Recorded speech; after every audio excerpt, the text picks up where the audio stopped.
আপনাকে উল্টো মানে এর ঠিক রিভার্সটা দিয়ে শুরু করছি। বেশ। এদের মানে আপনি বলছেন না এদের মগজে কি রয়েছে, এদের মগজে এটাই কোনোদিন ঢোকেনি যে মানে দেশ, দেখুন যেভাবেই দেশ ভাগ হোক না কেন, দ্বিজাতি তত্ত্ব হোয়াট এভার, সেই সময় যে আপনার বিভেদের বীজ পোঁতা হয়েছিল, তারপরে এটাকে দীর্ঘদিন ধরে এত এই যে প্র্যাকটিসটা চলেছে এটাকে রেকটিফাই করে প্রথম যখন দেশ ভাগ হয়ে গেছে হোয়াট এভার যা হয়েছে, তারপরে যখন নতুন দেশ তৈরি হয়েছে সেদিন থেকে কিন্তু কোনো দিন এইটা মনে করা হয়নি যে আমি ভারতীয়, একটাই পরিচয়, সব কিছু ছেড়ে দিন, আমার দেশটা সবার আগে, বাকি তারপরে সব কিছু। যদি এটা এই ভাবনা হতো এবং তারপরে যারা এতদিন ধরে বিভিন্ন সময় বিভিন্ন রাজনৈতিক নেতৃত্ব এসছেন, এইটা যদি তারা বোঝাতে সক্ষম হতেন এবং এই পুরো জিনিসটা তাদের মনের মধ্যে যদি ঢুকিয়ে দিতে পারতেন, তাহলে কিন্তু আজকের এই অবস্থা হতো না। এটা যেমন স্লো পয়জন করে দীর্ঘদিন ধরে হয়েছে, এটা বোঝানোটা অনেক সহজ হয়েছে।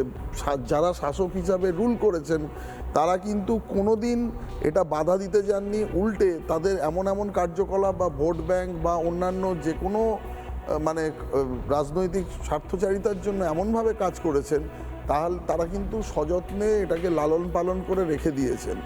যদি এটা মানে যদি দেশ, ধর্ম, বর্ণ, জাতি তত্ত্ব সব কিছু রেখে একটাই যদি পরিচয় তারপর থেকে চালু হতো যে আমি ভারতীয়, তাহলে এই ঘটনা ঘটতো না।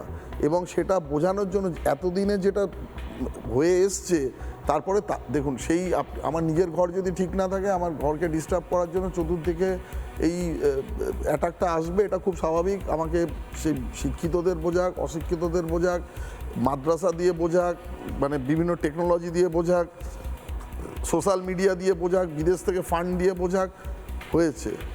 এবং এটা হয়েছে এই কারণেই হয়েছে।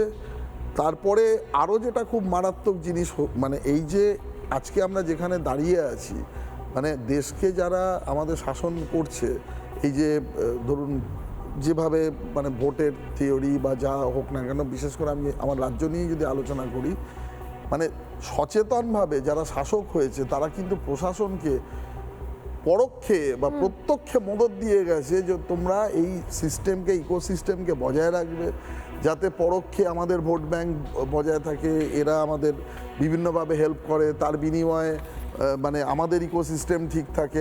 আর যেটা করেছে এই যে আমাদের দেশের নিরাপত্তা, সার্বভৌমত্ব, হোয়াট এভার সব কিছু চলে যাক, কোনো যায় আসে না, আমরা ঠিক থাকি। এবং সঙ্গে যে কোনোদিন এখনো এই রিপোর্টগুলো সামনে আসেনি যে এই যে ইন্টারনালি কি করে এরা স্যাবোটেজ করেছে এবং কার সাথে কার যোগাযোগ ছিল, এটা মনে হয় এটা নিয়ে আসার সময় হয়েছে। কারণ এই ইকোসিস্টেম এইভাবে তৈরি হতে পারে না, সম্ভব নয় কোনোদিন। এই পুরো ঘটনার জন্য যারা যারা আজ পর্যন্ত দেশ বিরোধিতা যে রাজনৈতিক নেতারাই কাজ করেছেন, শুধুমাত্র নির্দিষ্ট হতে পারে হয়তো নির্দিষ্ট একটা শ্রেণী, একটা গোষ্ঠী, তারা তাদের মধ্যে থেকে আছে, কিন্তু অ্যাজ এ হোল পুরো সোসাইটি নিয়ে কাজ করছে। যদি সবাই মানে একদম টপ টু বটম এই ইকোসিস্টেমটাকে না সাপোর্ট করে, কি করে এটা সম্ভব? কোনোদিন হওয়া কোনোদিন সম্ভব না।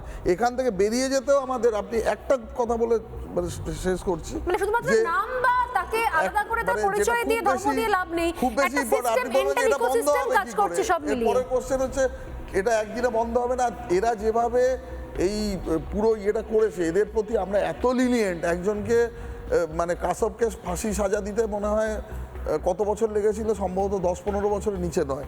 তারপরে তার জন্য আবার বিভিন্ন রকম মানে তার প্রসেস অবলম্বন হয়েছিল।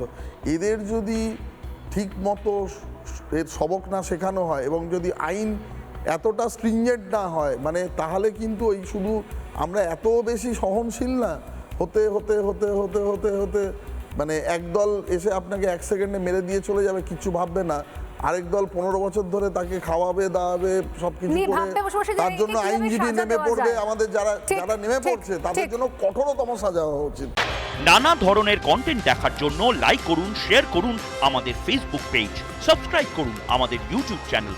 পাশাপাশি অন্যান্য ব্রেকিং নিউজের জন্য অবশ্যই চোখ রাখুন রিপাবলিক বাংলায়।